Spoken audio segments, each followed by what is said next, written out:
سلام بچه ها، خوش اومدید به اول ویدیو کانال یوتیوب من. امروز اومدیم چی کار کنیم؟ آموزش بدم که یه موشک بسازید، نه از موشک هایی که میتره که همینجوری بره بالا. خب بریم بسه هاشو از اینجا برداریم. خب یه بلاک دل بخواهی، مثلا بلاک دایم، استاین بلاک،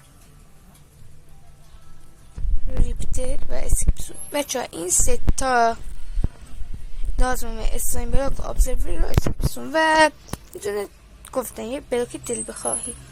خب بریم بسازیمش. خب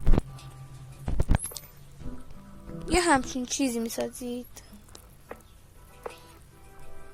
شما بچه میتونید اینا مثلا بتونید دایمت با چیزی که نور میده عوض کنید که بذار من خیلی خوشگل دارش. خب وقتی این چارت رو گذاشت بالاشون اینطوری یه دونه اسم یک برید بالا و یه همچین چیز بسازید. خب اینجا یه ابزرور اسکیپسون بذارید و اینا رو اینطوری بیاید بالا و اینجا وقتی این به این چک شد چک کنید یه دونه بلاک بخواد. خب میتونستی به جون دوتا برید. خب اینا رو اینطوری بچه باید اینطور بشه. اینجا این اسکیپسون رو به سمت پایین و اینا به بالا نگاه کنن.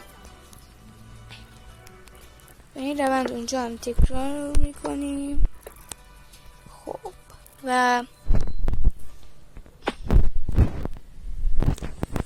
موشک ما آماده است. بریم عملیات آپولو رو انجام بدیم. خب برای راه انداختنش اینطور شد. برای اینکه راهش بندازیم و بره بالا باید اینجا رو بکنیم یا اینا یه بلاک بالا داریم بسازیم. خب این اینطوری کنیم. خب حالا این میره بالا. خب حالا که بودش رب کنیم ما هم بالاست. من دا میرم به ماه برسم عملیات آپولو رو انجام بدم. شما هم این ویدیو رو لایک کنید، کامنت بذارید و سابسکرایب کنید. خدافظ.